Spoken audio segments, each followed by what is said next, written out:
Hey, good evening, everyone. Welcome and thank you for joining us on a Friday night, which obviously shows you that, the state of my personal life in that I don't have much to do on a Friday night.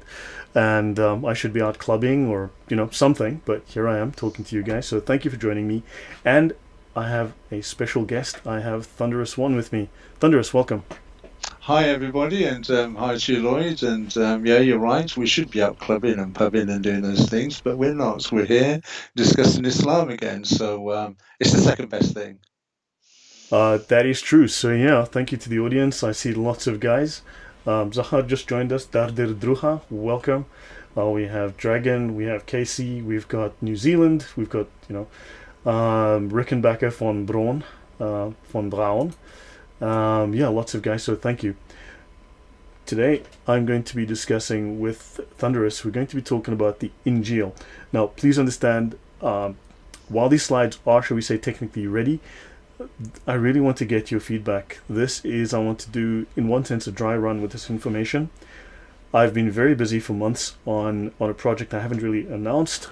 I've been doing intense research, and I believe next year that I will be able to show convincing, compelling evidence that demonstrates the root source of Islam as well as the root sources of the Quran. Right. So I want to do work that is definitive in terms of the origin and the sources of all of the tales, the myths, the narratives within the Quran, as well as the, shall we say, the history of the creation of Islam, going back through time to the earliest sources that parallel things that we see in Islam today. So I think I can do that. I'm approaching it from a Gnostic, from what I would call a pseudo Jewish Christian perspective, as well as paganism. And then, of course, I'm also doing some work on the pre Islamic pagan era of Arabia, which is going to also add significant additional light on the development of Islam to actually give a coherent, logical, structured, historically based, and this is all historical work, historically based understanding of Islam, so we can see it as this hodgepodge, this concoction, this mixture of so many things that came before it. Right, so this is relevant to that, but we're going to discuss this. What is this Injil in the Quran, and why did Muhammad fail to preserve the Injil? They could have just put a copy aside under Muhammad's bed, just like they saved the Quran for 20 years, and Bob would have been our uncle. Don't you think, Thunderous? Well, that's an argument I've used with Muslims since since I left Islam in the 80s as to why did Muhammad not keep a copy of the Bible? When you think about their allegation of corruption, their copy of Islam's copy of the Quran, the Bible, would have been a testimony that the Bible had been corrupted in some way or another. So the same applies to the Injil. Why do they not keep a copy? Absolutely. Exactly. That would have solved a lot of problems. So now they make numerous assumptions, they make lots of assertions. However, they fail to provide any written evidence. So guys, let me dive into this, and we'll take this. So I'd like to get your feedback in the comments during the chat as well. So, and the same counts for the audience as well. It would be great to get your feedback. This is something that we need to unpack in more detail from a historical point of view. All right. So the original source, it's not the only source, but it is the framework that I used originally, is this paper, What is the Gospel Mentioned in the Quran, by Dr. Martin Whittingham. It's actually a very good paper. I don't agree with all the conclusions, and I believe I have more knowledge on some areas than he does. But he's the director at the Center for Muslim Christian Studies at Oxford, and he's got some good talks and he's put out some good papers. So that's the source that I'm utilizing now. So we're going to be asking lots of questions, hopefully changing the perspective, right? Bringing a new perspective on this. So is the Injil, we have to ask, is this Injil the four Christian Gospels as we know them? So the idea that the Injil refers to the Christian Gospels goes unquestioned. And I think we need to question this. And in light of the work that I'm doing now, I think this is a very important question. So let's ask a few questions to kick us off. Does the Injil refer to the Christian New Testament texts? In which language? Hebrew, Aramaic, Greek? This may well be relevant too. does this Injil refer only to the New Testament? And does it refer to the Gnostic or the heretical pseudo-gospels that were part and parcel of history then too in that region? So your thoughts, Thunderous? First of all, my thought would be: does Islam has words in the Quran, but they don't know what the words mean? I think probably one of the popular ones is that you refer to Jesus as the Messiah, but if you challenge a Muslim as to what the word Messiah means, they won't be able to answer, or they refuse to answer because of the implications of what the Hebrew meaning of the word is and its implications. And I think the same thing goes with Injil. They likely don't know what it means. We, as those who follow the biblical narrative, and even those who don't follow the biblical narrative that study it, people like Bert Ehrman, would explain what the word gospel means. But Muslims don't. And I think the meaning of the word is kind of paramount as well, because of the implications as to what gospel means and what is the gospel. Right. Agreed. Now, in terms of them rejecting certain ideas, this actually is a practice that goes back to the 8th and 9th and 10th centuries already. So this is something that is fairly common. I'm just going to keep... Okay, I'm going to leave us up on the top right here, but it might obscure certain of the... I realize I need to fix up my slides to work with the resized cameras that I've put up there. Okay. Now, we all know that Islam's final authority is the Sharia. Right? This is Islam's final authority. And now, my statement here is that academics misunderstand Islam. Now, we commonly state that Islam is 5%. Well, they say that there's no separation between church and state, or mosque and state in Islam. Islam is a complete political system. Islam is a complete legal system. So, let's separate them. Let's separate mosque and state and pretend there is no separation, and let us ignore the legal system, let us ignore the political system, let us ignore the military system of Islam, and let's pretend that it's only a religion which comprises much less than 5%, I would say, of the actual literature and the understanding of what Islam is, and we'll pretend the Quran is Islam. The Quran is just the Quran. It's not Islam. It's an entire civilization. It's written an entire series of law books. It has a legal system. We never look at the legal system. Well, I do. Islam's major authority is the ijma, right? The scholarly consensus. And the ijma, this consensus, created the Sharia and the fiqh, the application of the Islamic sacred law. And the ijma is, in practice, the most important of the sources of Islamic legal knowledge. Right, and this is the unanimous agreement of all of the Muslim scholars, right? So this, and it is also the unanimous doctrine and opinion of the recognized religious authorities. So we need to refer as well to the highest source within Islam and not just focus on the Quran itself. The Quran itself doesn't contain sufficient to fully describe Islam. A lot of it has been, the exegesis is in the Sharia. Just want to lay that groundwork before we go on. Any comment from you, Thunderous? I wanted the first point there. Academics misunderstand Islam. Me personally, I would say that misunderstanding is quite deliberate because of the implications of understanding it and then releasing the information of what you understand public is basically a death sentence. So I think academics in some areas may possibly likely misunderstand Islam because they look at it not...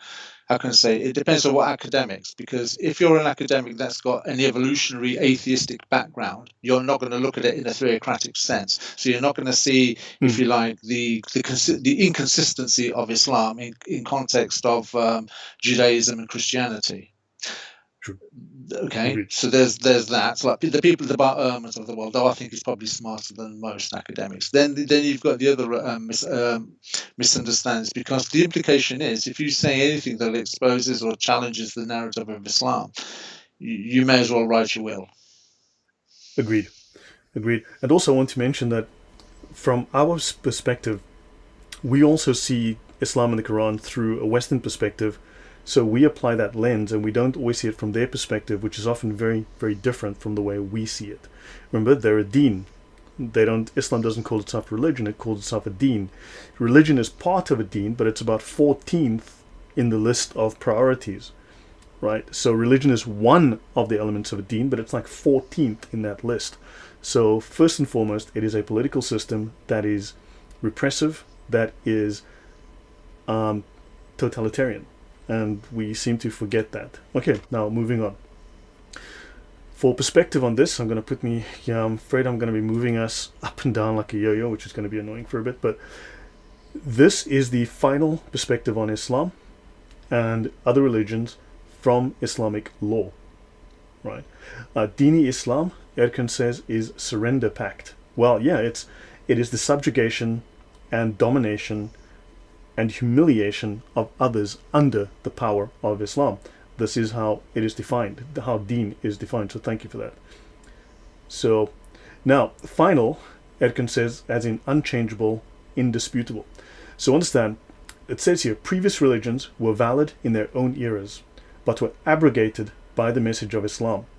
There are erroneous theories advanced by some teachers and Quran translators affirming these religions' validity, but they deny or do not mention their abrogation. It is unbelief, kufr, to hold that the remnant cults now bearing the names of formerly valid religions, such as Christianity or Judaism, are acceptable to Allah after He sent the final messenger. So understand, it doesn't matter what the Quran says. What matters is what the scholars say the Quran says. I have a live connection? I can hear you. Oh gosh, stutters again. Yeah, it's... Okay, let me... Oh, this is great. YouTube is deciding to give us grief again. Okay, so anyway, now, while we may not understand their rationale and their logic, they state that the exegesis, the tafsir, explains the accord between the various Quranic verses and the Sunnah, even if they appear contradictory, and that Islam is the final religion that Allah will never lessen or abrogate. Of course, Allah has abrogated Islam, but, well, the Quran at least, not Islam. So, now, we also know that they have a very negative view, right, from within the Sharia of Christianity. For instance, it states here, it is unlawful to use, such as building a church. Now, when the proceeds are directed to, now Muslims cannot donate money to Christians for unlawful use, such as building a church, purchasing lamps for a church, or building walls around it. So this assists disobedience to Allah. The same is true of an endowment for printing the Torah or New Testament, which is invalid because the Jews and the Christians have altered the text and interpolated spurious material. Interpolated is effectively to edit and to add material for deceptive purposes. And doing so is to participate in their disobedience. So we are disobedient to Allah. So from the Sharia perspective, the final word, they have a very low opinion of the Torah, the Gospel, and Christianity. Your thoughts, Thunderous? Yeah, it's material that we've looked at before, but this here, what you're saying there, is a default that Islam has no choice but to make, considering the monumental differences between, say, the Torah and the Quran, the Zabur, which is allegedly Psalms and the Quran, and then the Gospel material. However you want to look at the word and what it means, its implications against the Quran. Correct. Right. Now, Muslims are required, however, to believe in Allah's inspired books, given certain caveats. So, to believe in His inspired books, because they believe that the Torah is inspired, but not the Torah we have today, because that's the false Torah, means those which He revealed to His messengers, and believe, meaning to be convinced that they are the word of Allah, and all they contain is the truth. Yes, it says that. However, the obligation of belief applies to the original revelations, not the scriptures in the hands of non-Muslims, which are all textually corrupt in their present form. What are your thoughts on that? You know, show me the corruption in the Bible. I was actually just going to my notes on my iPad where I wrote a brief, if you like, summary of Sure. arguments I have against the Islam and its claim of the corruption in the Bible. But that might be I'll bring out another time. But it's a default. Where else do they have to go? There's a certain irony with Islam as well, that it will claim corruption, bastardization, liquidation, interpolation. You know, all of these, the word salad that you expect from the Dawagandists, but then they rely on the Bible in its corrupt form in order to propagate the Quran. I know, it's crazy how they rely on the Bible to prove the Quran. Yeah. Built for Speed says, how can they make such claims against the Torah and New Testament without having any primary sources to cross-reference from? That is true, but understand, to them, though, the Bible is not mutawatir, because they believe in oral transmission. Understand? They don't believe in written transmission because they don't have that, so they had to obviously undermine that and state that that is not a valid form of demonstrating authenticity. Can I just add something on that? Sure. When you consider the argument of corruption of the Bible and corruption of the biblical text, you really have to ask the question, why would the Jews assist the Christians, or even why would the Christians seek the assistance of the Jews for the corruption, when you consider that the nation of Israel, to the greater majority, rejected Jesus as being the Messiah? So the understanding that the Christians have of Jesus being the Messiah is out of sync with what the Jews expected the Messiah to be and who he was to be. Correct. And when he was supposed to come along. So why would the Jews assist the Christians in the corruption of the Bible? And why would the Christians seek assistance from the Jews for the corruption of the Bible, particularly when you consider that the texts in the Hebrew scriptures all should point to Jesus as being Right. the chosen Messiah and such. So the argument doesn't make any sense that the Jews and the Christians will conspire and edit a new set of texts and distribute it to the whole known world. And there isn't a shred of evidence in history of this ever happening. And one has to bear in mind that, Allah sent 123,999 prophets before Muhammad. So this would not be the only book to be corrupted. There will have to be other examples of other holy books that have been corrupted. Well, 123,999 books were corrupted, with the exception of the Quran. Right. Now, the Gospel equals the Injil equals the Evangel. So forgive me, I'm going to have to move my camera around a bit to not obscure things. That might be annoying, but I will redo this. I'll probably delete this afterwards. I said, think of this as a dry run. Now, the Gospel equals the Injil equals the Evangel. Right, also known as the Evangelion, the Euangelion. We'll discuss that now. The term Injil appears 12 times in the Quran, predominantly in verses ascribed to the Medinian period. Right, so not in the first initial Meccan period, and most occurring in surahs 3 and 5. Now, according to the Encyclopedia of Islam, I'm just going to move us back to the top. Injil, Greek, Gospel. In the Quran, Injil is used to refer to the revelation transmitted by Jesus, as well as the scripture possessed and read by the Christian contemporaries of Mohammed, i.e. the 4 Gospels, and in current usage extended to mean the whole of the New Testament. Right, now there are questions we can ask there. There are certain assumptions there that may be questionable. Now, is it a revelation transmitted by the Christian Jesus, is my question, or the Islamic Isa? Right, is this the actual gospel that we know today, or is this something different? Any comment before I move on? Because I don't want to dwell on it. No, carry on. Okay.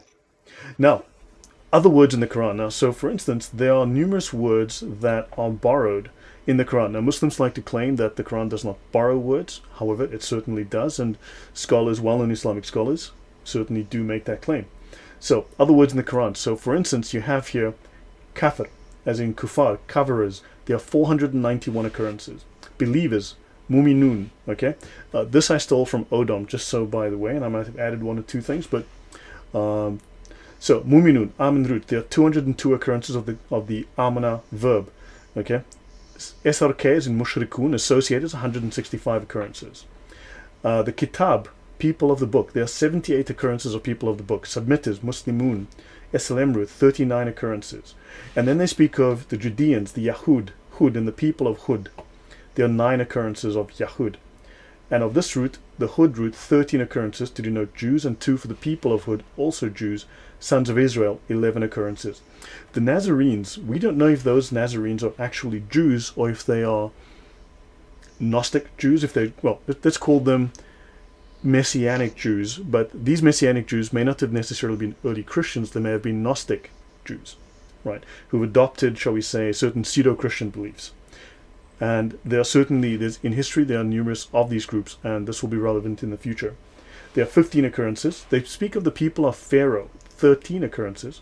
Arabs occurs 10 times. People of the Gospel, there's only 1 occurrence in Quran 5:47. and that the people of the gospel judge by what Allah has revealed therein. Any comment? No, it's not an unknown thing that when Islam says that it's a pure language and there is nothing sort of like borrowed from or external sources, yeah, it's monumentally obvious that there are. So, no comment other Right. than that. But it's interesting, if the Quran makes appeal to the gospel, if the Quran derives from the gospel, it only has one occurrence of people of the gospel. It's fascinating that there's only one reference to that. Right. Now, so interestingly, there is no mention of etymologically correct Arab Christians, which should be the Masihi. Right? The Quran mentions Romans, it mentions Sabaeans, who we apparently, by all accounts, as far as I can tell, are the Mandeans today. They still exist as a Gnostic sect, a sect of Baptists. They mention hypocrites. They mention those who became Judaized. They mention the people of Noah, the people of the Ad, the people of the Tammuz, the people of Abraham, the people of the Madian, the people of the overthrown cities, the people of the cave and of Arakim, the people of the ark, the people of Yatrib. Typo there, need to fix. The people of Uqud, the people of the elephant, the people of the book, the Al-Kitab. There are 32 occurrences of the Al-Kitab. There are 46 occurrences in which the word Kitab is used to define a community, a group of people according to the use of the Kitab. And there are 260 occurrences of the word Kitab. Not sure exactly why I left this in here, but as I said, I need to do a dry run just to get your guys' feedback. It may or may not be relevant. Any thought there before I go on? Please go on. I'm fine. Right. So what gospel exactly? So the Quran makes positive statements about the Injil. So while it does say positive things, we must ask, what text or content was being endorsed at that time? At the time that, quote unquote, Mohammed spoke those words, what book was being endorsed? What teaching was being endorsed? Don't forget, just to step ahead, the full version of the Arabic gospel was only written, I think, in the 9th century, completed in Egypt, right? And interestingly, the Arab gospel contains the name Yeshua. It doesn't contain the word Isa, right? It doesn't contain the name Isa. And prior to that, the gospels were being transmitted orally, and there were only fragments of the Jewish gospels and even the Torah in existence in Arabia at the time. So did they actually have an actual book? Right. When you ask the question, why would Quran makes positive statements about the Peruvian South? I think one has to bear in mind that Muhammad was on an appeal mission, so he would have to appeal to his audience. So by citing the Injil, whatever the context of the Injil is or the meaning of the word is, he was clearly trying to endorse himself to a Christian audience. Right. Okay, now let's have a look. So what content was being endorsed? Okay, so let's look at Quran 9:111 as an example of a very serious dilemma, and I'll bring this up more than once, right? The question was, who are the people of the elephant? And I think this is a vague reference to to Hannibal, right? To Hannibal and the elephants. So, okay, now Quran 9:111 says, indeed, Allah has purchased. Remember this. Allah makes commercial transactions. You make a sale. You sell something to Allah. Typically, you would sell your soul. Yes, thank you for that. Very good. So yeah, you sell your soul. It is a commercial transaction. Allah buys something from you and He gives you stuff in return. For instance, we have the concept within Western culture that you sell your soul to Satan and Satan gives you treasures and pleasures, right? So unfortunately, Allah offers exactly the same deal, a contract. So they fight in the cause of Allah, so they kill and are killed. It is a true promise binding upon him in the Torah and the Gospel and the Quran. Now, Thunderous, pop quiz. Which verse in the New Testament contains the agreement where you sell your soul to Jesus and you promise to kill and to be killed for him, and you will get wealth and women in return? None. Doesn't exist, right? No, doesn't exist. Not in the slightest. Not even the one that Muslims would like to use when it says, I've come to put not peace but a sword. You couldn't even twist that, though they like to twist. You couldn't even twist that to mean that. Correct. I mean, they would like to twist a single verse and turn it into doctrine, but the fact is you can't find any such doctrine. You'd have to take one verse and stretch it out of all recognition, whereas we can go into Islam and we can find hundreds and hundreds of hadith, we can find dozens and dozens of verses, and we can find within the Sharia page after page after page of law, and we can go to the tafsir and go page after page of instructions to fight and kill. So this is clearly doctrine in Islam, but it's got no valid reference within even the Old Testament doctrine, and especially not in the New Testament.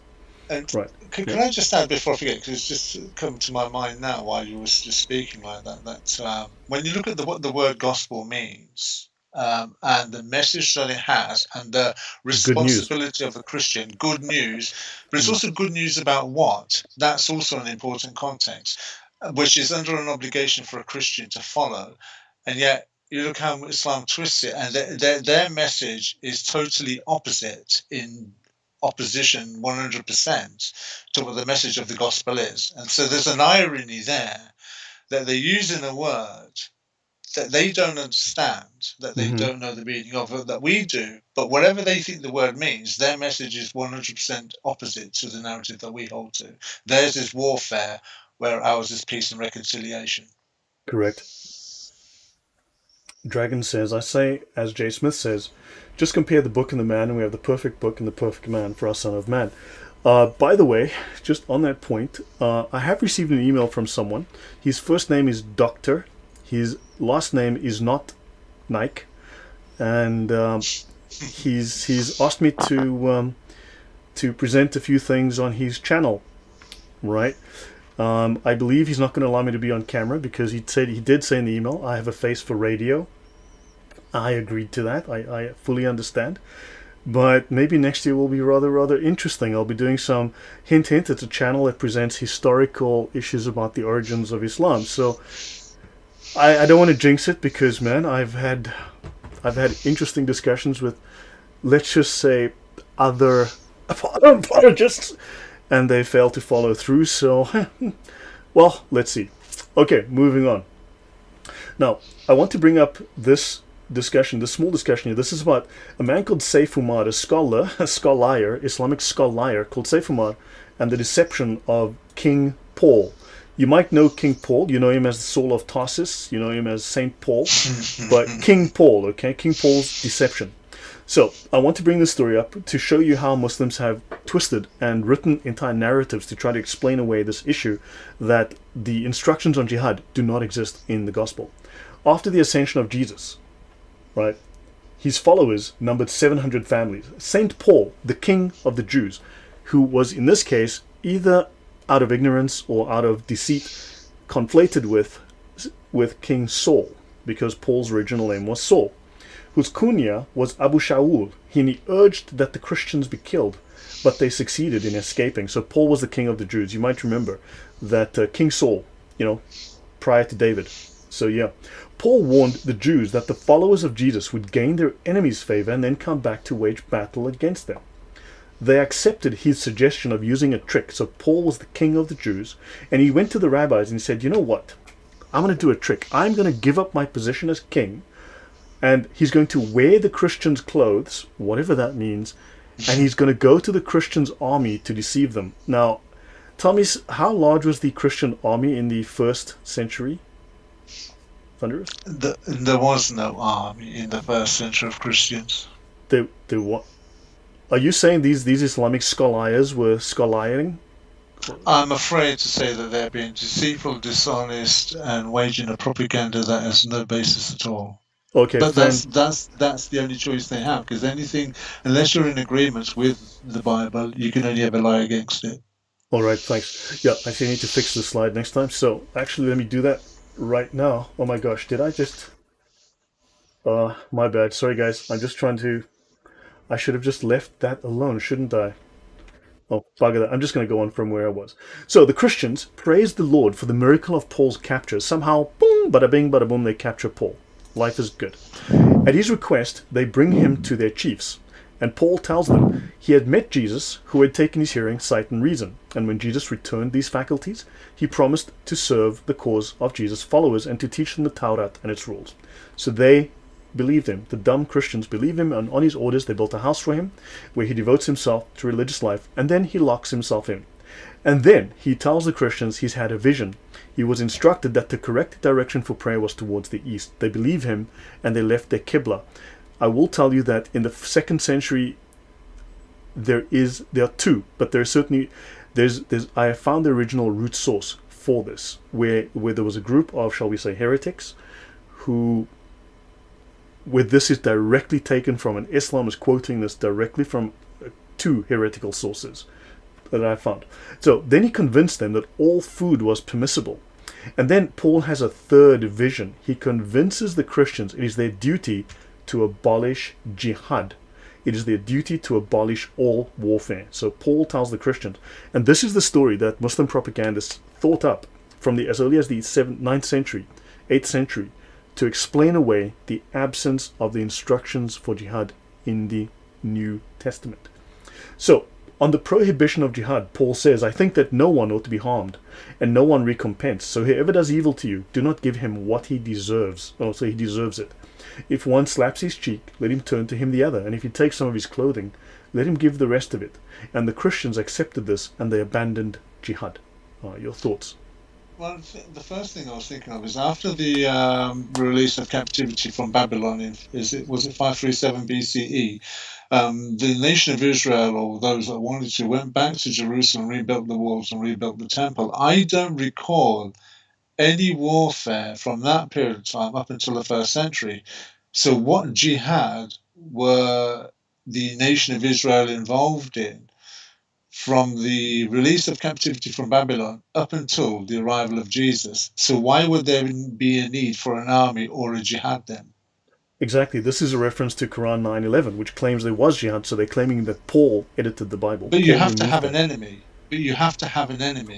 I know. And the Christians had no army. There was no standing army. They were not warlike. So yeah, so the only natural enemy is it was, and they weren't an enemy. They were just all like in subjugation, and that would have been the Romans. Yeah, and the Romans were the big bully in the room, right? Yeah. Right, so Christianity never had an army. There's no Christian army, exactly. I mean, unless you want to talk about the Crusades, but that's a whole different thing for a whole different... Paul was a time traveler, Veronica. If you look at my polemics series, you will notice that, yes, Paul was. This is my polemics series, okay? Islam versus St. Paul. It's... Seriously, when you go through the actual root sources of the arguments against St. Paul that the Islamic scholars make and that the Dawah Gandists make today, you'll notice that their top scholars are clowns. And that's being polite. These people are clowns. Because they will say, Paul corrupted the Bible. Great. When you go back to the root source, the actual historical documents that these arguments derive from the very earliest Islamic scholars, and you go across all the scholars, you realize, for instance, one of the arguments that they make is that the Torah was corrupted 500 years after Moses died. Now, Moses died roughly 1900 years. Moses died 2400 BC, if I remember correctly. So Moses dies approximately 2400 BC. So 500 years after Moses is 1900 BC, 1900 before the birth of Christ. Fantastic. So they claim that a certain rabbi, Ibrahim ben Ezra, they claim that this rabbi rewrote the Torah because the Torah was lost. Jews escaped Jerusalem and they took the Torah with them and it was lost, and this rabbi rewrote the Torah. Rabbi Ibrahim ben Ezra, if I recall the name, he lived in the 11th century. So he lived 900 years after Moses died. So he lived 3,500 years after Moses died. My bad. So how did a guy in the year 1900 BC rewrite the Torah when he lived 3,000 years later? Understand, that makes no sense. These people are complete clowns, as I said. Ibn Ezra, yes, Nathaniel. The other thing is as well is that it shows a remarkable ignorance that Islam has on the nation of Israel from the time of Moses to the 1st century. They were voracious readers and writers. Yeah. In fact, when you go through the Hebrew scriptures, How many times does the God of the Bible say you must read this law in an undertone? Read it when you're laying down, when you wake up, as when you're walking on the road, to your children. You must inculcate this. So this would show that the nation of Israel, as a people, were an educated people. They could read or write. There wasn't one copy, as it were. Many people would have had their own copies of the law. I think it was the Masoretes that were the copyists of the law as well.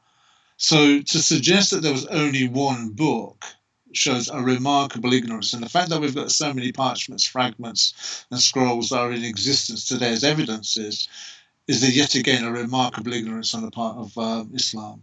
Yeah, no, these anachronisms. I mean, for instance, they speak about certain Christian sects which were from the 6th and 7th century, and they redact them into the 1st century, and they say that Paul started this sect in the 1st century. Like that's not possible. There was no communication across time at that time, right? So yeah, there's just one after the other. It's just crazy. Okay, now Muslim Arabs recognized in the Old Testament cultural material that fits the Middle Eastern culture. I mean, this is true, right? However, Muslims believe, and they assert, that the Injil must have commanded that these Middle Eastern cultural themes, such as circumcision, dietary laws like prohibition of pork, and so forth. So they claim that because this is Middle Eastern, it must have been on that theme, right? And oddly enough, circumcision and the dietary laws like the prohibition of pork, these are actually the very same things that Muslims and nowadays accuse Paul of altering or corrupting. These are the very same things. And Muslims also fail to realize that God does not command these Arab cultural themes upon all of humanity in his covenants. Circumcision was given only to the house of Abraham, and the dietary laws were given to Israel alone. Your thoughts, Thunderous? These are religious things, not relationship things. The nation of Israel were in a covenant to have a relationship with their God. If you look at, say, something like Proverbs chapter 2, verses 1 to 5, it's talking to the individual as to dig for it as for hidden treasure, to find the understanding of who God is. It wasn't some kind of religion followed by rote. So when you're looking at circumcision and the prohibition of eating pork, which is their favorite go-to, it's all visual things. It's full of religiosity and superstition and such. It's not about having a relationship with God, which is what the nation of Israel were encouraged to do. And you can see that through the book of Proverbs, for instance. How many times does Yahweh or Jehovah turn around and say, my son, my son, my son? He wants a relationship with his children. It's not about a book of do's and don'ts. That is very interesting. That is true in Islam and the Sharia. These are just regulations, rules. Follow this, do this, and you're all good. Also, by the way, I want to make note again in the series that I'm discussing, which I will do next year. It's very detailed, but I genuinely believe that I can, with some level of confidence, state that I have found the root source of Islam and the root sources of the Quran. I will be able to demonstrate very clear connections to a sect that begins in the early 2nd century. Right, and then traces its way through history, influences other sects, but there's a clear line between them. And circumcision, dietary laws, these things are things that they push, and in fact, these groups accuse Paul of corruption of the law, and Islam just inherited that. Yes? Just yet again, if you was to ask people, for instance, particular Muslims, right, just on those 2 points, say why is pork not allowed, and they'll just say it's a dirty creature. That's the only argument they'll ever have. But then you'll ask, well, who created the animal? The animal must have come from somewhere. If it's so bad, then why did your Allah create it? And so the other point with circumcision, you see, we know why circumcision was given as a prescription to Abraham. Okay, it was as a sign as to who God's covenant people were. Yet when you look at say Islam, you ask the question, why is circumcision given? Why was that commanded? After all, Allah designed the foreskin on the tip of the penis. So why is he asking you to remove it? What is the point there? And yet it's another example of Islam where when you challenge them on certain things, because it's religion and not a relationship, they don't get it. And these are 2 examples of where commands are given, but they don't know how to respond. Those are very fair points. Aquarian Riddle says the Quran is full of Aramaic words whose meaning was lost in translation. And what is very interesting, there's an original, as I just mentioned, I have an early 2nd century source that I will be showing direct parallels with Islam, which is a direct historical, these ideas transferred themselves with traceable links through history to Islam, and the original sources that Islam has taken these ideas from were in Aramaic. So, right, now, so Paul, acting in accordance with the covenant of Noah, right? This is the covenant of Noah, where people lose their minds and say the covenant of Noah is where the Jews are going to take over the world, eat your babies, and drink their blood. Commanded Christians to keep the covenant of Noah. Now, understand there were many, many major covenants, minor covenants, lesser covenants throughout the Bible. The covenant of Noah contains 5, you could argue 6 of the 10 commandments are within the covenant of Noah. Those are 7 commandments. They're a precursor to the 10 commandments. And what is interesting is that when I ask people who tell me that that the covenant of Noah is the way that the Jews are going to take over the world and eat everybody's, eat everybody's kids, you say, fine, so 5 or 6 of the 10 commandments are literally word for word in the covenant of Noah. Does that make the 10 commandments like 60% evil? And I never get a good answer, and they say, well, it's about governments. Well, then we need to look at Romans. But so anyway, moving on from that, that's not relevant to today. So looking at the covenant of Noah, he commanded Christians to keep the covenant of Noah in the manner that the Council of Jerusalem in the book of Acts came to understand it, right? Plus the belief in Jesus Christ as the Messiah. Is it relevant for me to just briefly show the covenant of Noah, do you think, Thunderous? I will go along with it because it'd be interesting to me. Okay, yeah, so let me just do this right now. I'm just bringing up my notes. Give me 1 second, guys, because, yeah.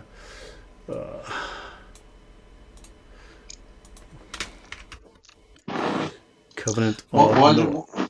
While you're looking, can I just ask people in the audience if they can hear any echo on my side? I do believe it was taking place earlier on. If they can just give some kind of thumbs up, everything is fine, because I think I might have solved what the issue was. Yeah, no, true. So, guys, the covenant of Noah, I have a talk on this. It's quite detailed, and like most of my stuff, it's incredibly detailed.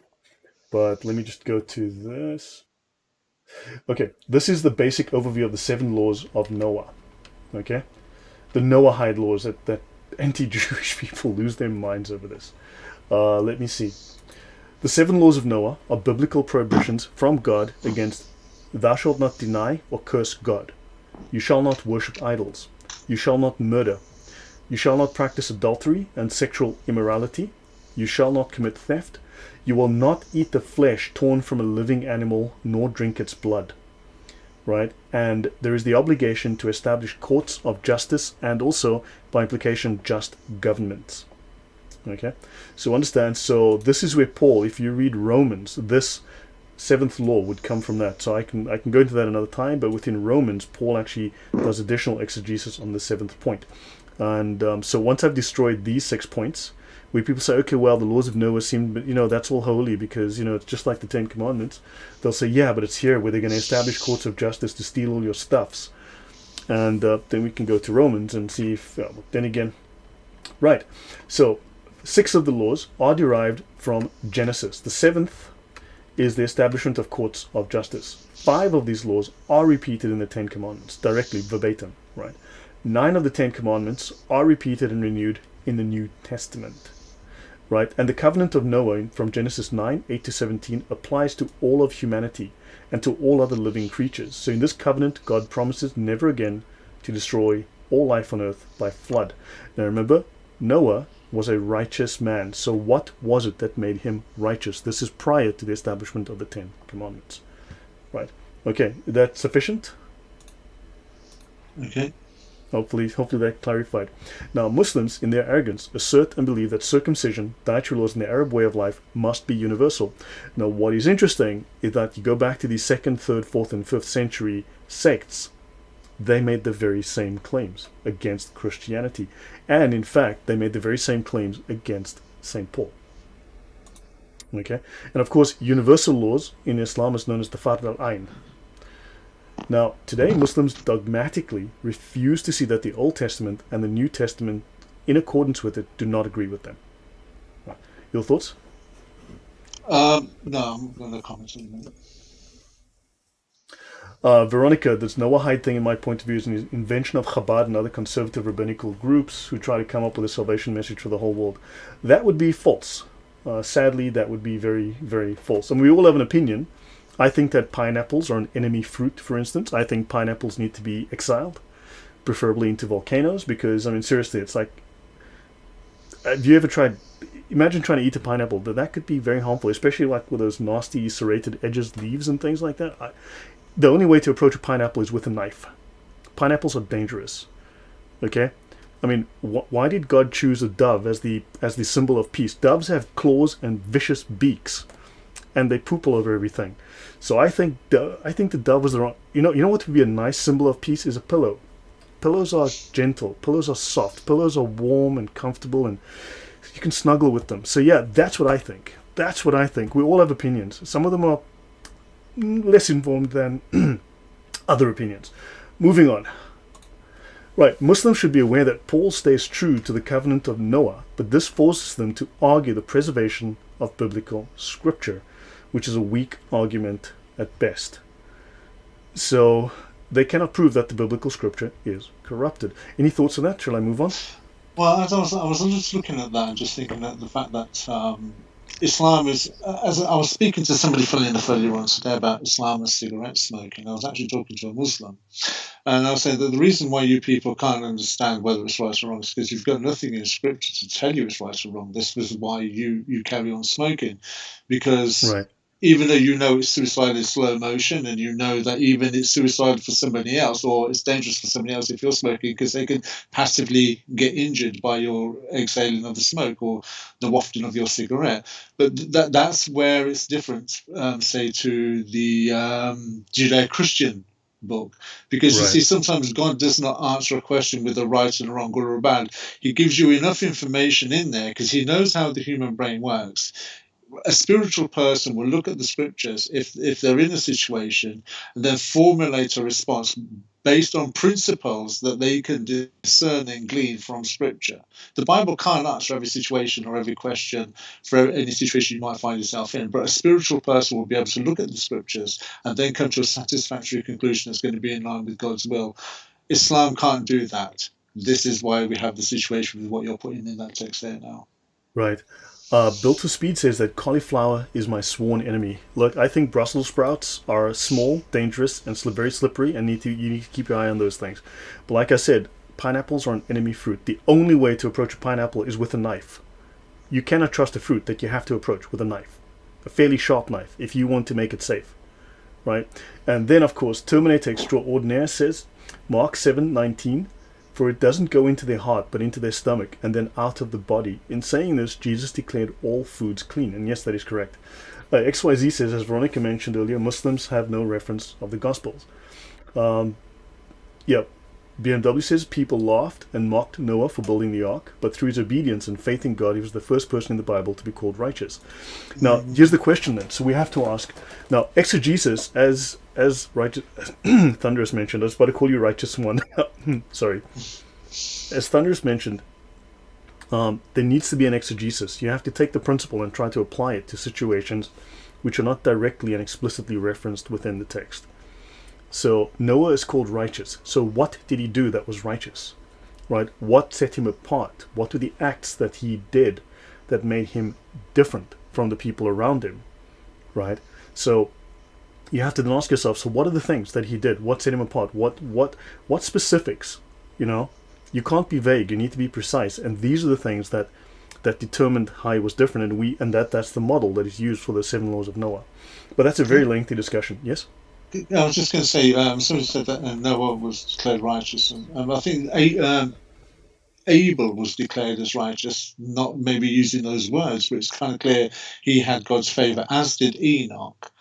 But the thing was with Noah set, I think, a quote was got it fulfilled prophecy, which is something that Abel and Enoch did not do, and set out acting in faith when the God of the Bible, Jehovah Yahweh, said that he was going to bring about a global deluge. And he used Noah's example to set a pattern. And we know it's a pattern because Jesus mentions that at Matthew 24:36, as does Peter. Right. Colossians tells us that if you put cheese on cauliflower, it neutralizes the cauliflower and makes it safe. I think that's a fair statement. So yeah, Colossians, thank you for that. So guys, you're not only going to get sort of this kind of academic material, but also very valuable information on how to pacify dangerous foods. Thank you very much for that, guys. Keep the contributions coming. Right. So, right, early Arab authorities attempt to find an Arabic origin in the root NJL. Okay, so they attempt to find an Arabic root in this Injil. Al-Qurtubi, who died in 1273, well 672 according to our calendar, suggests that Najil means root, water, or breadth. Hence, the Injil is a broad source of light and guidance. I don't know how the guy gets a broad source of light and guidance from root and water. That doesn't follow. That's a non sequitur. And other possibilities. Of course, he doesn't shut the door because he knows that makes no sense. Your thoughts there? I think that this is a typical example of where learned people that came along later on in Islam and tried to clean the mess that was left behind. This is all this is, just a demonstration of spin. Yeah, and other possibilities, exactly. So that's Qurtubi, fantastic, great, amazing skill as an academic, that guy. Others reject the Arabic origin of the term, including a man called Al-Zamakhshari, and he's from, he died in 1143, 538, I think this is in their calendar, in 1143 now, and Al-Bidawi, 1260, right? So these are late authors. The most likely origin for NJL, this Arabic root of the Injil, is the Greek Evangelion, the good news, entering the Arabic via an Ethiopian word called the Wangel. Right? It's just interesting. Can I just add on there? The Ethiopian. It's interesting that it comes from Ethiopia because in the book of Acts, I think it's chapter 18, somewhere around there, it talks about the Ethiopian eunuch. So there's a history of the message of the Bible from, was it Philip, that ran alongside the Ethiopian eunuch, and he was reading aloud the book of Isaiah. I think you may be right. Asking questions. Yes. So there is, if you like, a history or strong history of a good, sincere, certainly peoples from Ethiopia going to Jerusalem to worship and then going back. And there's an example of somebody going back with the message of the Bible as it was from directly one of the apostles. All right. Okay. No, that's fun. Yeah. Thank you for that. That's actually something worth noting and looking up. Right. So now, looking further at the etymology of the word Injil, slide number 3 on this one. We're just covering the number 3. So according to Arthur Jeffery, right, the long vowel ending in Wangel, like the long second syllable of Injil, is a closer resemblance than another proposed root for the Greek Evangelion into Arabic, which is the Syriac Evangelion. So most people believe that the Syriac Evangelion was translated into the Arabic from, so Evangelion seems apparently more accurate than Evangelion, because you will see the word Evangel as well. Anyway, so look, this is an academic discussion beyond me. I thought I would add it in here for interest. But this just talks about the historical root for which word came in, the Greek word, the Syriac word, the Ethiopian word. Well, it looks like it's the Ethiopian one wins this fight. Okay?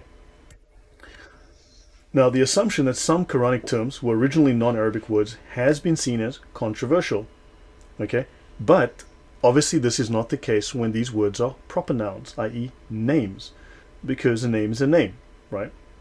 Let's see, BMW says, Euangelion, the good news of the coming of the Messiah, the gospel, the generation after it expresses sometimes the giver, sometimes the subject, the Messiah. Yeah. Right. Now, Al-Suyuti in the Itqan devotes a chapter to this topic, but makes no mention of the term Injil. So, Al-Suyuti actually speaks of foreign words that get included in the Quran. Right. So, early Islamic scholars do talk about it. Muslims deny it today because they want to claim it's completely clean of any earlier historic sources. I wonder why they would say that.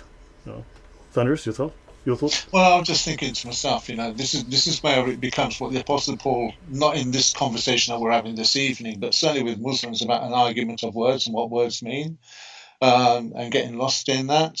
I think deliberately with Muslims, this has to be the case, because I think when you start looking at Qurtubi and people that came centuries later that were more academic and literate, they could probably go to something like the gospel as it was then and realize we've got a problem here because what we thought was the gospel totally contradicts from Matthew, Hmm. Mark, Luke, and John, everything that's in the Quran and what we thought.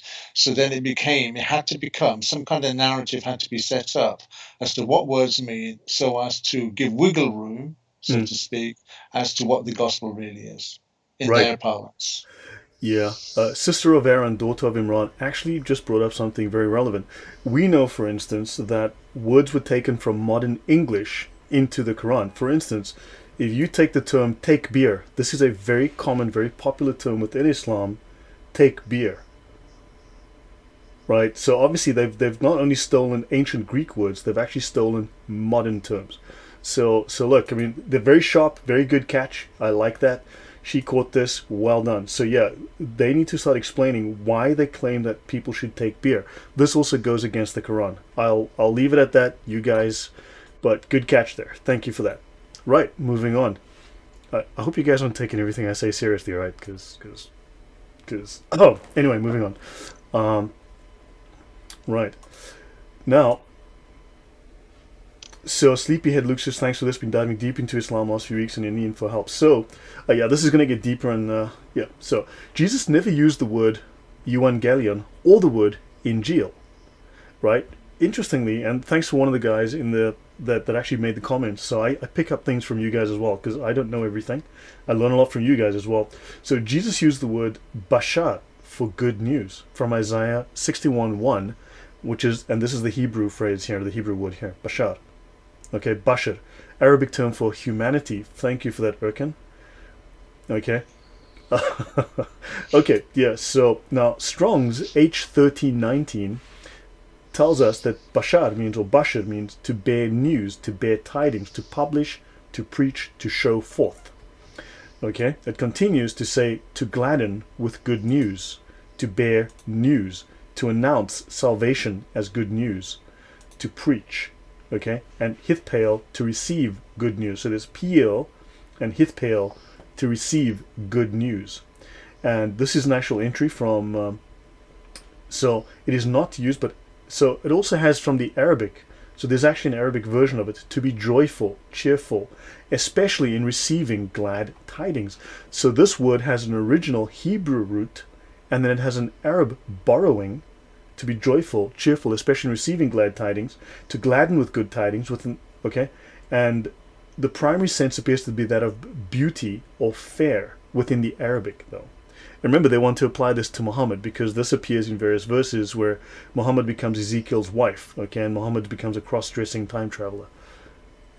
Any comment before I go on, Thunderous? No, I'm fine. Thank you. Okay, so further on to the etymology. Then you have bashar, a primitive root, properly to be fresh, full, rosy, figuratively cheerful, to announce glad news. It also means messenger, to preach, to publish, to show forth, to bear, bring, carry, preach, or tell good things, to bring tidings. Right? It is used in the Quran. Let the people of the Bashar judge by what Allah has revealed in it. Should really be translated, let the people of the Evangelion. I made a typo there, so you need to fix that. Right? So the people of the good news. Let the people of the good news. So for some reason the Quran uses this, but not the people of the good news. So now, there is no way to the false Muslim claim that the original Gospels must be in Aramaic, because they claim that this has to be the case. In fact, I've had some now state that this has to be in Hebrew, right? And the assertion not to trust the Gospels, because you have various roots as well as you've got the Greek would make much more sense. I don't understand this argument as well as I should. This was taken from the original document I mentioned earlier. But any comments? This is all just distraction argument that Muslims use to get away from the fact that the gospel account that we have today totally condemns the Quran and Islam. So they're, by hook or by crook, trying to cause deflection, smoke and mirrors. It's a shell game. This is not even a logical argument to make. It's just a Dawagandist technique to try and obfuscate from what their situation is. Actually, thank you for that. That's actually, I appreciate that. Yeah. So yeah, someone else, doesn't the word Hajj have Hebrew roots? I actually discussed this word on Mal's channel when I discussed the origin of the Sharia, except there was a problem with these streaming software. and this didn't display, but it comes from the Hebrew hag. So yes, and they've just softened the two G's into the hajj. So yes, in fact, there's numerous Hebrew roots to the Arabic words, numerous of them. Okay, and Aquarian Riddle says there's a strong link between ancient Greek and ancient Egyptian languages. So looking at the etymology again, so it's also a verb to bear tidings, and also to rub smooth the face. Compared to the Arabic, remove the face of surface of a thing, right, and to be glad and joyful.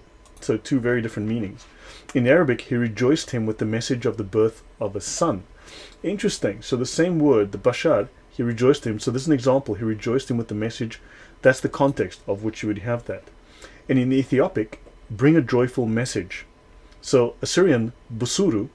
Now you have Assyrian, which is very similar to the bashar. And you have the Sabaean as well. It goes back to the Sabaeans who were mentioned in the Quran, right? And then also it is the proper name of a deity. Very interesting. These are just some of the etymological roots. Now, I don't understand all this as well as I should. That's why I'm talking about it, to see what it is that I know or don't know. Maybe I've missed something. So guys, feel free to comment. Your thoughts before I move on? No comment. Thunderous? Nothing. Right, the Injil, again, gospel in the Quran. Okay, it's used to refer to the revelation transmitted by Jesus and was the scripture possessed and read by Christian contemporaries of Muhammad. Right. Now, let's have a look at the Encyclopedia of Islam, Volume 3. Injil, Arabic transcription of the word Euangelion. Oddly enough, they actually mention here the Greek Euangelion through the Ethiopian Wangel. So they actually subscribe to that concept as well, to that idea as well. And they mention various scholars here. This is very interesting, and I will come to this next year when I start doing the sources of Islam and the sources of the Quran. The variant Anjil may arise from a Mesopotamian Persian influence, because from what I'm seeing from the research work that I'm doing now, the original source of Islam derives from a Mesopotamian sect, oddly enough, from a Mesopotamian Persian group. Very interesting. So this variant, Anjil, so that would actually be very, very interesting, from the early 2nd century. Now of course you've got controversies. So the Muslim side, they accuse the Christians of having corrupted the original Gospels, right? Muslims love to do that, and for believing Muslims, this question presents no difficulties. It is the same God who reveals both books. So of course the Quran says certain things about that. Yes, he brought the books, and of course he then but Muslims go against what the Quran says. It is the same God who revealed both books. The Prophet Muhammad, having received revelation directly from God and had no need to consult directly or indirectly the scriptures in order to be able to reproduce some of the features which are found in them. Now, so they're saying that Muhammad got direct revelation, but then why does the Quran constantly say, consult the people of the book, talk to the people of the book, right? So, now, Allah, oddly enough, supposedly gave, and thank you, I got Peter Fall Muhammad, that's okay. Thank you very much. I much appreciate it. That's very kind of you. Thank you for the donation. Yeah. So, Allah gives Jesus. Now, as you know, it says in the 29th Gospel of Matthew, chapter 3, verse 1, part 5, that Jesus departs earth, the cloud comes down, he steps on the cloud, and as he rises up, he says, oh guys, I forgot. I completely forgot. I was given a book. Here's your copy. Here's your copy. Here's your copy. And he gives everyone a copy of the book that he was given, right? So because Allah is always right, as you know, so Allah gave Jesus the Injil. So the word Injil, oddly, is always singular, okay? The plural only developed much later in the Arabic language. And do we recall the verses where Jesus gives a copy of the book to the apostles? Thunderous? Absolutely not. Jesus was the gospel, if you like. So he didn't get given a book that he shared with the guys? No. Okay, so we have no evidence that he was given a book and that he gave a book to his followers. This yet again raises so many problems. If Allah used Jesus as a prophet and Allah gave Jesus a book called the Injil, how incompetent does this show Allah to be, that Allah gave Jesus a book, and how long did it last? It was lost instantaneously. That just makes Allah look even more incompetent. The all-knowing, the all-wise, the creator of the universe, with the Quran in heaven before anything else, gives Jesus a book an Injil, and instantaneously it disappears as quick as he got it. No, that's because the cloud passed over the Nile and Jesus accidentally dropped it in the Nile. Was that with Uthman's burning the Quran as well? Partly Same like place. that, and so in 1924, when they burned all the Qurans and dropped them in the Nile, they were just kind of following that proud tradition. So, according to the Quran, the Injil is a message that was sent down to Jesus. The question would be when, right? Or I would even ask, first of all, what? What was the message? What was the message exactly? Okay, so now supposedly, according to the Quranic text, of course, the same way that the Torah or the Torah was sent to Moses. Can I just ask something else? Yeah. If Allah gave Jesus a message that he was supposed to give Jesus' followers, okay, and it was lost, why did Allah not send another message? Why not keep repeating it until finally the message became the message rather than it got lost? I have no good answers for you there. I don't know, but the Quran makes the claim that Jesus was given a book. Yes, and Right. it was lost. So why not give Jesus another book? Correct, and this book disappeared, but this book also existed at the time of Muhammad, because Muhammad saw the book. Muhammad had people read the book to him. Muhammad knew people who had the book, but the book is lost. The book, Muhammad never had a copy. Muhammad never kept a copy. Just so now, also they also claim that the Torah was sent to Moses. We know that the Torah was written by scribes, right? Was written by prophets. Was written by Moses and other people. So you've got, so this is completely ahistorical. It's completely historic argument, but they claim that the Quran was also sent to Muhammad, and all of this happened without human involvement. That's the odd part. All of this was sent down without human involvement. And we know this, again, to be completely ahistorical, to be completely untrue. Query and Riddle says Muhammad also swore on the book, which is very interesting. So, yeah. And also, was there a complete book? Because clearly, we know historically there was no complete book at the time. There was nothing of the sort. There might have been fragments, but certainly nothing complete. Right. So the Quran states that Allah gave Jesus the gospel, the Atenahu. So the Quran states that Allah gave Jesus the gospel. So he gave him, here's your copy of the book. Right? Obviously to bring it into alignment with the idea that Muhammad was given a copy of the book. Now think about it. There's the mother of the book, right? Which has existed for all time in paradise, correct?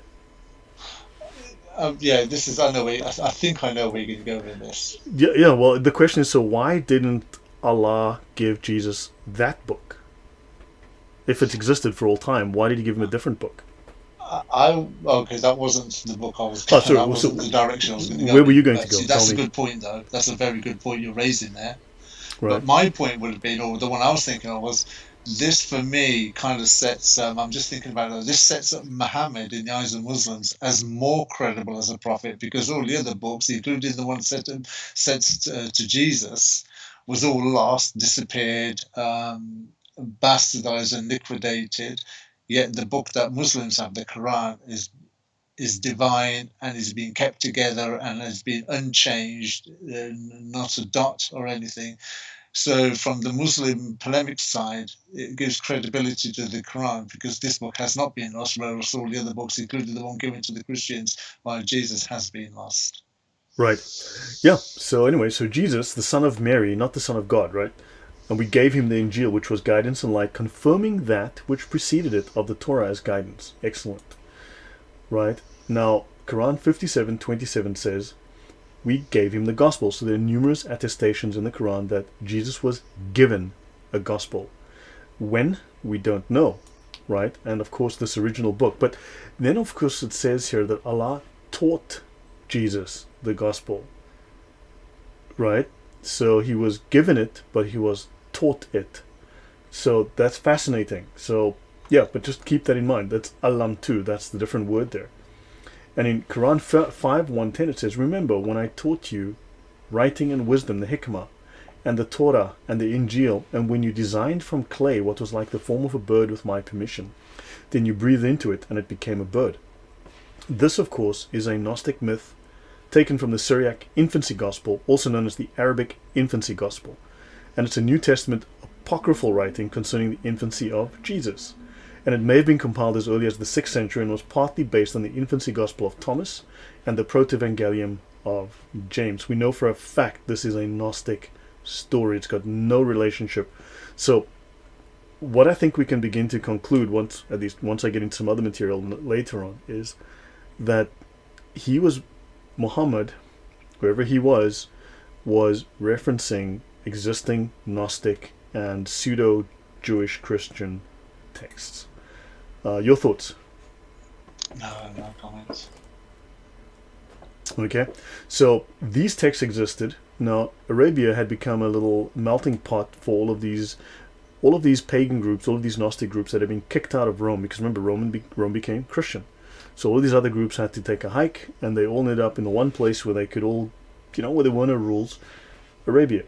And all of these ideas blended and fused, and they started to copy each other. And these stories all went there, and Mo, being the ear, man who was all ears, listened to everything that he was told and wrote it down day and night.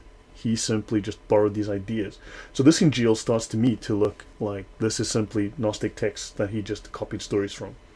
Nathaniel says, if Allah taught the Injil, is there an eternal Injil on the golden tablets? Why not make 2 eternal books? That's a fairly good point. What do you think, Thunderous? If Allah taught the Injil, is there an eternal Injil on golden tablets? And why make 2 eternal books?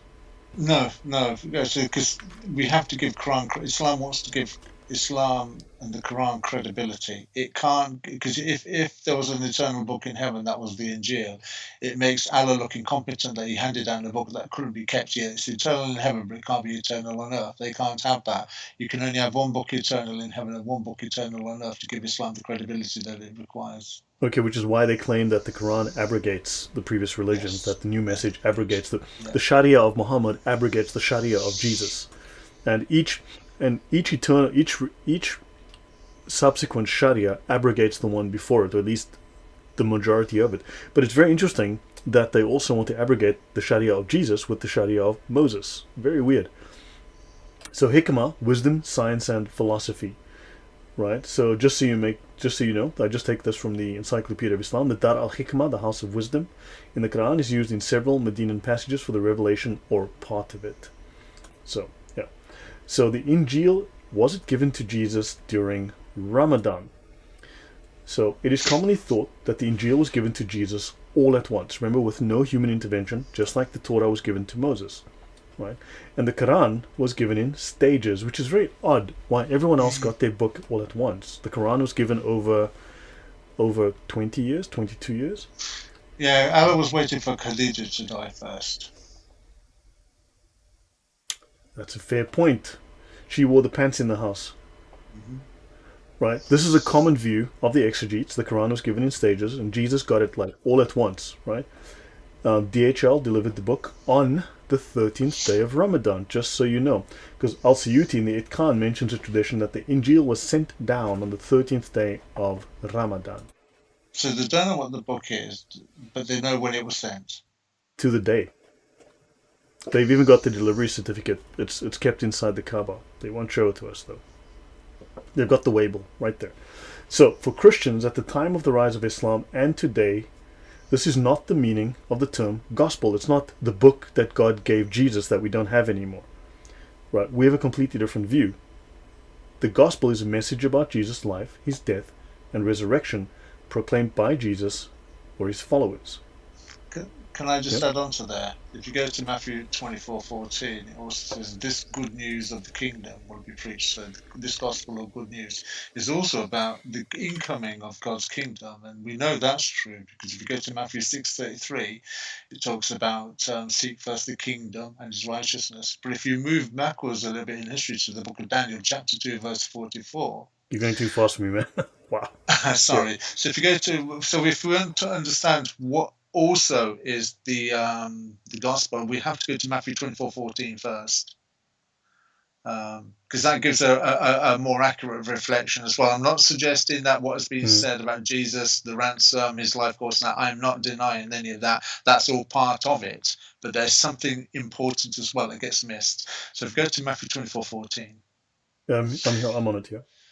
Okay, so and it reads there, And this gospel of the kingdom, notice that, this gospel of the kingdom, so it's this good news of God's kingdom, Mm-hmm. will be preached in all the world as a testimony to all the nations, and then the end will come. So when we're looking at Islam, Islam doesn't understand what the message is, but then that's exactly what Islam is going to do, because one has to look at something else in this, which hasn't been mentioned yet. Who is really behind Islam? And one has to conclude, if Satan's running the planet, then you can bet your bottom dollar Satan and the demons are behind Islam. They are Right. not in any way going to draw attention to anything that exposes them. They're going to draw and bastardize and liquidate what the gospel is, try and confuse people with words and meanings of words and genealogies to detract as argument away from what the good message is, and that is the kingdom of God. So if you go to Matthew 6:33 next.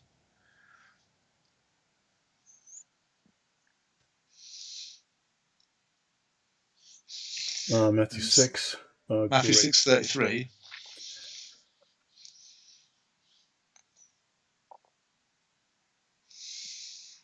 Here we go.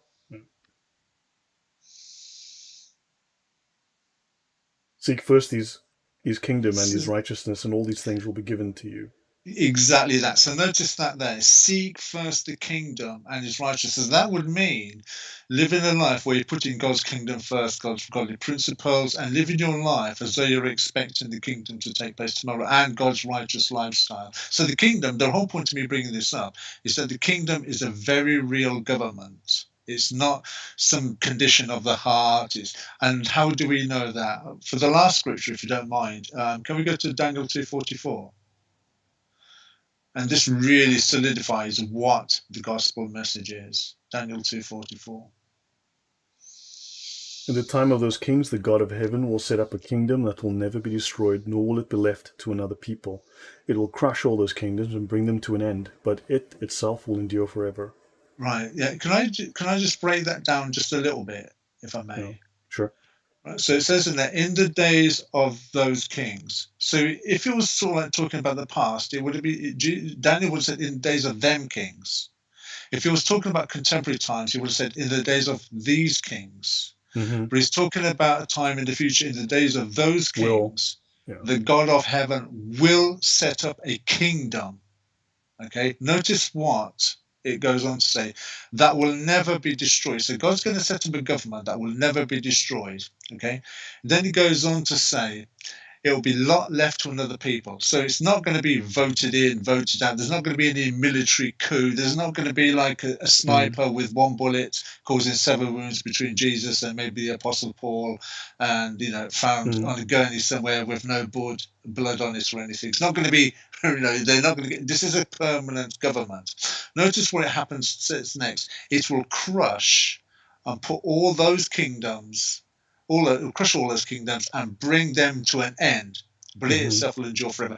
That is the message. So it's not going to be like Monty Python, where some foot comes out of the sky and one foot lands on the Houses of Parliament and one lands on the White House. It's talking about a total annihilation of man-made governments and the man-made structure of the system of things that we're living at the moment. That is what the kingdom message is. So when Jesus says this good news of the kingdom, we're getting it there. And that's the one thing that Satan and the demons do not want you to know, because that's the one thing we should all be putting first in our lives. Right. Good point. Yeah, so it's not entirely benign. It does talk about crushing the competition. Absolutely. And so guys, you have hopefully some motivation on Monday. Get out there and crush the competition. And for additional motivation, I'd like to tell you that I think you should give 100% every week. Okay? And I hope you are giving 100% every week. My plan for doing so is that on Monday, I give 5%, sometimes 10%. Tuesday, assuming I've got some energy, I'll give like 15%. And then you kind of go for like a big push on Wednesday, give like 40%. And then you wind down, you get like 20% on Thursday, and you just save that last 10% for Friday, and you just stumble home. Okay? That's how I give 100% every week. But 5% on Monday, guys. Get in that 5%, the week's good. Right, moving on. So this is the Islamic History and Comedy Hour.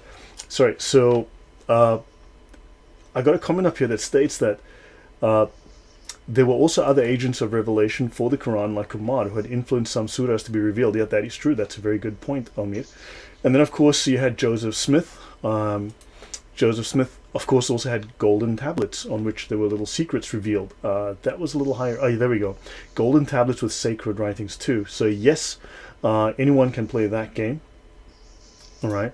Now, moving on. So let me just check how many slides I still have left. He also Yeah. didn't he also have convenient scriptures that were only sort of like only he could understand, and he got the benefit from as well. Isn't there similarities in that line? Say that again. Oh, that only he could see or something. Tell me again. That only he could read. That only he could sort of like explain or understand or discern Correct. and transmute. And he also had sort of like convenient scriptures that sort of like benefited him in his lifestyle. Okay. Yeah. Yeah. Now, there are a couple of Islamic scholars. There's certain conflicting views.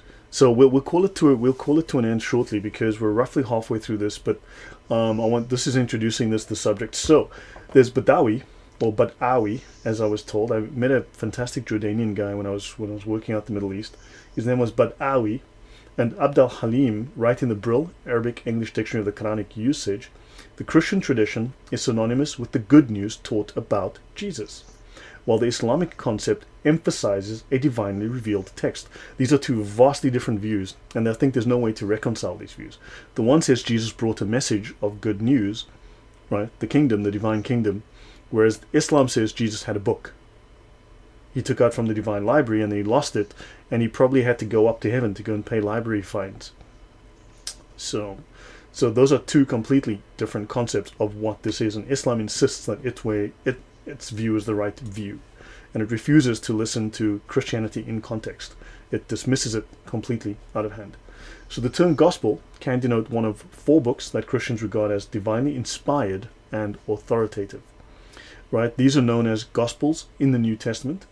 This understanding of the gospel as a book is closely related to the first meaning of the gospel as message about Jesus. So the New Testament gospels are regarded by Christians as an account of the good news about Jesus. The Gospel of John is the good news according to John, an account of the message. So that's our understanding. Right? Now, what are the implications of there being 2 different concepts of gospel between Muslims and Christians? So here's the divide. The divide is they've got a separate view of what is the gospel versus ours. Your thoughts, Thunderous?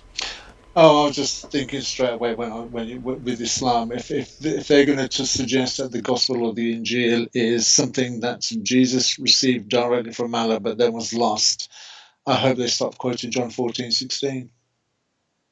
Maybe they have. So let me see if there's any comments. Oh, so they've been ingrained. So Veronica says correctly, they have been ingrained that there must be a book. They don't understand we believe in a message and a person, and that there's letter by letter worldview interest no one outside of Islam. Correct. That is very, very true. Now, in Islam, the Quran is the supreme mutawatir. Okay, it's the supreme mutawatir text, which is recurrently transmitted and thus authoritative. In theory, though, not in practice, a text perceived to be in conflict cannot be regarded as correct. Right, that's the theory. Now, there's a term bayina in Islam, the bayinat, clear, evident. In the Quran, this appears as meaning manifest proof. In law, bayina means the proof per excellence, the proof par excellence, right? That established by oral testimony. Islam does not respect written transmission. It does not respect recurrently transmitted written texts. This waffle of the mouth, Chinese whispers, broken telephone, this is what it deems as manifest proof, as the proof par excellence, right? And applied not only to the fact of giving testimony at law, but also to the witnesses themselves. So they claim that the witnesses are so excellent, but their witness is also incredibly excellent, and the message is unbroken, and that the transmission is perfect. Your thoughts, Thunderous? I'm just thinking there, they're going to have to say that, aren't they? They've got no choice because they've got no written text to confirm, so they have to go by oral tradition. Correct. They have no choice but to say that. Yeah, which is very convenient. It's like my dog ate the evidence. But I did see him steal the money. It wasn't me. I did see him steal. My dog ate the evidence. I promise you, my dog ate my phone. My dog ate it. but I don't have it. But I can assure you it was true, right? And then some Muslims are trying to say you've got one transmitter, one chain of narrators, one chain of evidence direct from the source. We've got 14, we've got 15, so ours is better because we've got 15 behind us. You've only got one. Yeah, it's the sheep ate my Quran excuse. Exactly. The sheep should have eaten the whole freaking Quran, not just the, did that sheep die in agony a few moments later? We have to wonder. It died feeling that its jugular had been cut. You're right. And guys, just on that point, since we are talking about jugglers, there is only one way to kill a circus, and Islam, believe me, is a circus.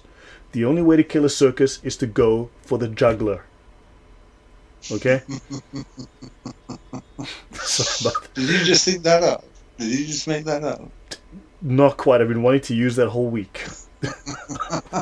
And I gave you the. You gave me the opportunity. Thank you very much. So guys, I hope you've not only found excellent dietary advice here, but also you found some reason to laugh and learn about Islamic stuff. Who thought Islam could be so much fun? You have to laugh at it, man. That's the only thing. It's laugh or cry, right? Pick one. I'd rather just laugh at it. Satan's certainly laughing at it. Look how many people he's got fooled by it. Yeah, that he did. That's incredible. Right, yeah. So pineapples, jugglers. Yeah, today I'll be a whole week, guys. I will be here all week. So mutawatir means uninterrupted. So let me just move my camera down again. So mutawatir means uninterrupted. Okay? In the science of tradition, now understand Islamic sciences, first and foremost, their priority is religious sciences, religious knowledge, most of which is denied to the lower level Muslims. Understand, to lay Muslims, it's purely the domain of the scholars. They have the, I can't remember the name right now, the ilm the practical sciences. Okay, those are a secondary level of science. The main science is what Muhammad brought, and we know Muhammad was a clown. Right, so we know that Muhammad wasn't the smartest man to ever live, but of course Islam does claim he was the smartest man to ever live. Right, so anyway, uninterrupted. A report with so many transmitters that there could be no collusion, all being known to be reliable and not being under any compulsion to lie. Right, how they can confirm this from a 7th century Bedouin tribe that lived in the desert that had no written records is beyond me, but okay, fine. Now you've got different kinds of mutawatir. You've got mutawatir bil-lafz, a tradition in which the texts appended to the various chains are identical in wording. Okay, so you've got the text, the matan, okay, M-A-T-N, the matan, and you've got the isnad, the chain of transmission, and the matan, the content, right? So a tradition in which the texts are identical. Then you've got mutawatir bil-mana, a tradition in which the texts are identical in meaning. Okay, so the gist, the context, the derived meaning is the same, but not the actual wording. Right? So I just wanted to bring that up. And then you've got tawatur. Okay, if we go look at tawatur, and we just move us back up here. Tawatur, lafzi, the verbatim mutawatir transmission of a text, distinguished from tawatur man'awi, transmission according to the gist or one salient feature of a given text. So tawatur lafzi is the verbatim mutawatir transmission. So tawatur lafzi means that the text, the content is identical, and the mutawatir is the transmission is reliable, right? Which is distinguished from tawatur man'awi, transmission according to the gist or one salient feature of a text. So they say, well, he's got that one feature, therefore we can say that generally it is the same text, the meaning is the same. Now, within the Sharia, we learn, I'm going to move the camera again, we've arrived at all the rulings of the sacred law through evidence that is either unquestionably established, transmission. Understand? So according to Islam, oral transmission is unquestionable, right? And then of course they have probabilistically established transmission. They work the percentages. In other words, they make it all up. Then you have the surahs of the Quran, all of its verses, those hadiths which have reached us by so many channels of transmission that belief in them is obligatory, mutawatir. So what is mutawatir is obligatory. Now, of course, if you ask the scholars, how many of these hadiths are mutawatir? Can you confirm? The debate ranges between there are 9 hadith of the millions of hadith that exist, right? Of the absolute hundreds of thousands, if not millions that exist, right? 9 are mutawatir, some say 5, and in fact, the scholars can only agree on quite literally just one hadith. So I don't know what the value of mutawatir is. If quite possibly only one hadith is mutawatir and the rest are all questionable. But anyway, you've got unquestionably established transmission, right? And then it says it is impossible that the various channels could have conspired to fabricate them. This is the Islamic law. But they will quite easily believe the Jews and the Christians conspired, went out to the whole known world, gathered every copy of or parchment or scroll, brought it back to a location, rewrote Genesis to Matthew, Mark, Luke, and John, or wherever, and redistributed the whole human family with a new, revised, corrupted version of the Bible. Right, and this in itself is kind of like problematic. You forget. At the time, Christians had technology that they could utilize, because don't forget they had an entire DHL fleet of airplanes, because don't forget we know that they had a hidden airport and they had the ability to fly these books around, because there was a guy called Pontius the Pilate, for instance. We know oh man, it's getting worse. No, he was responsible for the flight out of Egypt. That's how the Jews got out of Egypt. Pontius the Pilate. So in effect, there was some kind of like Men in Black things going on, where if you look at the light and they press the button, you forget the previous 10 years of your life. So they'll figure that in this instance, they just forgot the scrolls and the parchments and the message that was contained therein. I am going to start. What amazes me with Islam, though, is when it makes the claim is how did the Jews and the Christians know what to corrupt? You see, to know what to corrupt, they must have understood what was in the Quran or something about Muhammad in order to corrupt Genesis to Matthew, Mark, Luke, and John, and corrupt the parts that they knew were going to conflict with Islam. Do you understand what I'm saying? I must. Yeah, sorry, I was laughing at some of the comments in the chat. My apologies.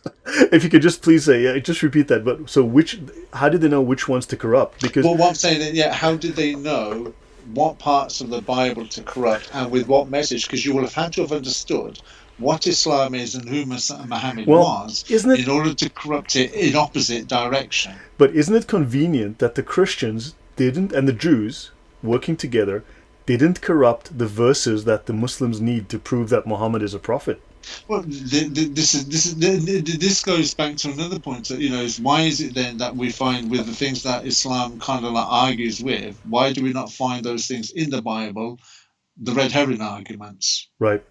No, agreed. But we don't find those in there. But the arguments that they raise about the corruption of the Bible, for instance, are the very things that you would have to ask questions. Well, how would they know what to corrupt if they knew anything about the Quran? Because at this moment in time, the Quran is in heaven and hasn't been revealed to anybody.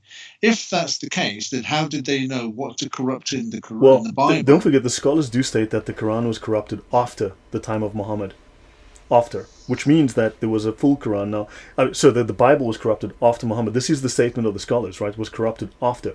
Now, if this is after, we can prove texts found today, like the Dead Sea Scrolls, and we compare that with pre-Muhammadan scrolls, and then of course we find that they're identical, right? So yeah, that's a problem. And then someone says, "I just told my worst joke yet." It's given old joke a home week, okay? Don't blame me. I'm just trying to find a home for old jokes. I thought I'd share them with you guys, and maybe you can find a place to let them die in peace. Retire and just fade away. That was another joke, but again, okay. So yeah, what else do we have? So guys, next year when you heard it here first, okay? I'm gonna prove how Pontius the Pilate arranged the flight out of Egypt, and I'm gonna show this from. No, I'm not going to do that. But anyway, so yeah, they can't get their story straight on any of this. But yeah, so there's issues here. But I wanted to highlight this. So, and then it also states here, okay, the Muslims talk about these, as for the evidentiary character of these texts, regardless of whether they are unquestionably or probabilistically established, there are of two types, right? Unquestionable, as in like, don't ask any questions. Right? It doesn't mean established evidence. It means don't ask questions. Don't think about it. So understand, unquestionable, how do they mean this? Right? And then two, in none of which is there any room for disagreement, or we will kill you. Nor have any differences concerning them been heard of or reported from the imams of sacred law. So everything in this category is termed unquestionable as evidence. Very, very interesting. So this is how they get away with it. Okay? So Yeah. Sleepyhead Luke says after Muhammad. So basically that's a claim made by Ibn Hazm, for instance. Okay, Ibn Hazm states that the Bible was corrupted after, because he says, look, and I'm going to get into this. This is part of what's coming in this examination that we're doing. I said, this is my first run through. I'm a little, it's new material, so I need to run through it. Ibn Hazm, major polemics. He's like the source, he's not the original source, but he's the guy that compiled the anti-Christian, anti-biblical polemic, anti-Jesus polemic, anti-Paul polemic, and then he spawned like 3 guys, around that period. Anyway, so he claims the Bible is corrupted after the time of Muhammad. The problem being that, of course, we can now prove that this is not the case, right? So then different scholars come up and say that it was corrupted before, but then understand now there's this conflict between them, and this leaves them into some serious issues. Check that out in my polemics videos, Islam versus St. Paul. So now moving on from this is from the Sharia, okay? And they say here, it can be interpreted in other than its apparent sense. So now they say that texts can be made by way of figure of speech or metaphor. So in other words, things can be reinterpreted. So notice, it depends on how it's interpreted, right? In other than its apparent sense, in the context, without this contradicting by what was intended. So fine. So in other words, we can make it up and say we can make it say what we want it to say when we need it to. And we find scope for scholarly difference of opinion and the number of meanings that a text can imply, how much interpretation it will bear. So in other words, they are happy to reinterpret anything at any time. The lawgiver, in this case, is Allah. However, according to the Sharia, the lawgiver, Allah, is synonymous with Muhammad in terms of his authority. So they are the same. They're the same person as far as the Sharia is concerned. Muhammad is Allah and Allah is Muhammad. Your thoughts?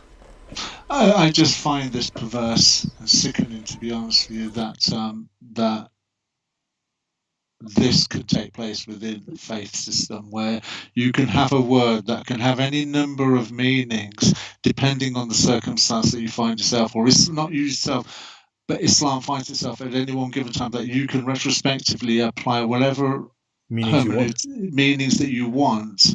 I think it's called rhetorical devices now, where your circumstance can determine what the text meant, which means then what does the Quran mean then? If it's not, how many times does Allah say in the Quran, this is a simple book, a book made clear, a book easy to understand? This just clearly proves that if your own scholars are contradicting one another, how can it be clear then?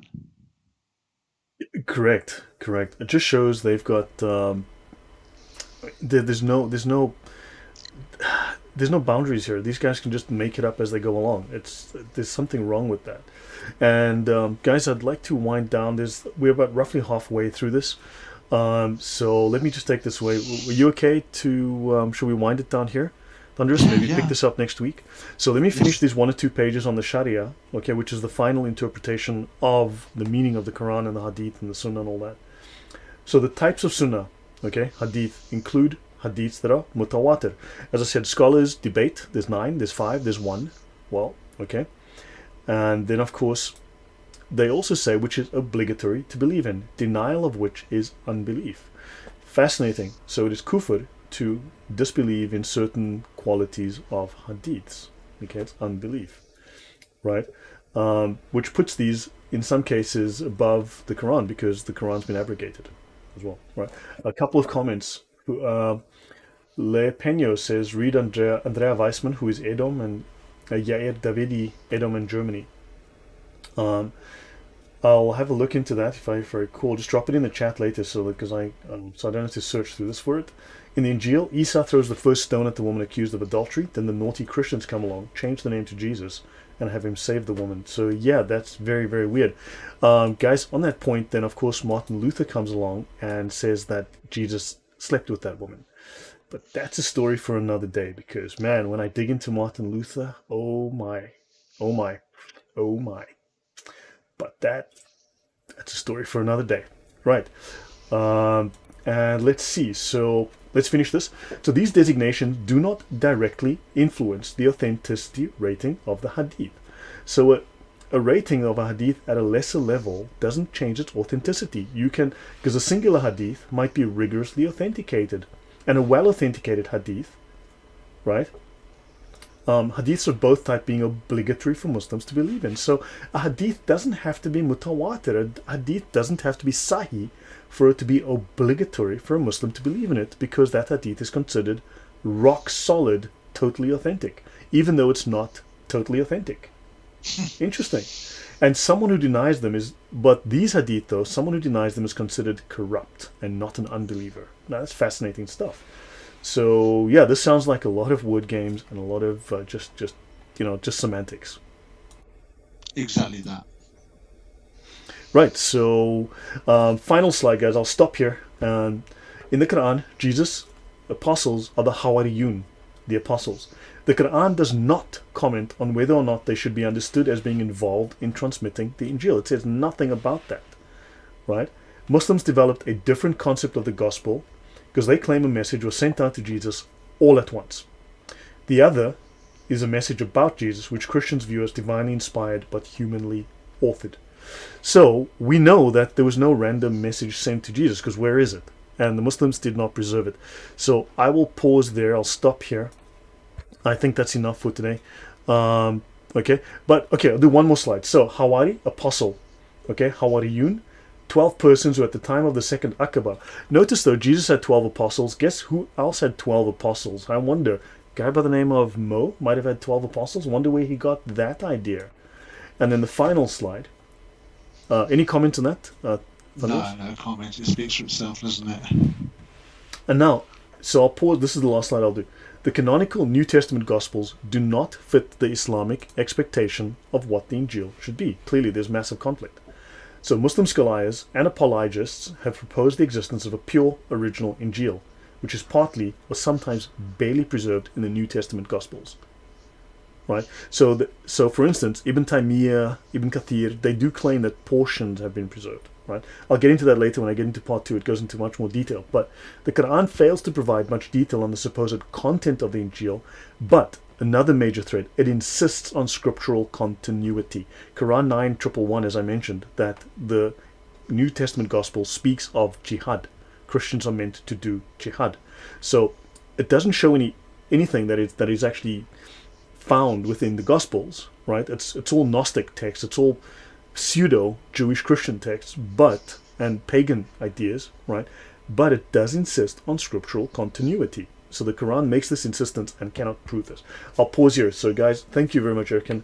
Every time you heard Quran is perfectly preserved, feel free to use the yeah, that's not true. Yeah, exactly. So guys, I'll pause here. Hopefully this was interesting. It's my first run through of this material. Any comments, thoughts in the chat below, please. And I may delete this, because I need to come back to this another time. But yeah, your thoughts, Thunderous, I'll give you the last word.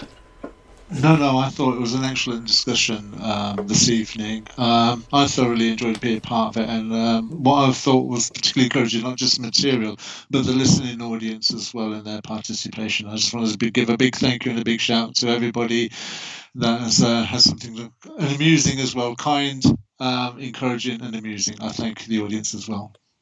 Well, thank you guys. I do appreciate it. Yes, so this will tie into some work that I'm doing, and I'll be doing a show with Ask Truth Apologetics. I'll be revealing some new material next week. Again, it's a first run through as well. I'm busy cleaning that up, and do look for me. I might be on another channel, like I mentioned. The man whose first name is Doctor and his surname is not Nike. Hopefully soon. I'm waiting to hear back. We shall see. I wish it was Nike. I really wish it was Nike. He's not going to talk to me now, is he? You know? I'm a medical doctor. Okay, guys, so thank you all very much. And yeah, I shall see you guys soon. On Sunday, I will be on Chris Claus's channel. I'll be doing a show there. So wait for the announcement on the channel of Chris Claus. And thank you, Thunderous, for your input. Thanks for your thoughts and your assistance and your feedback. Le Peño, I got it the first 5 times you sent that message. Thank you very much. Right, and thanks, guys. So till Sunday, I'll see you again, and I will do this. I'll pick this up next Friday with you. Thanks, guys, and stay away from cauliflower. And remember, seriously, try and eat a pineapple without a knife. It's not going to go down well. Pineapple is an enemy fruit. Okay. Good night, guys. Take care. Bye bye. Bye bye.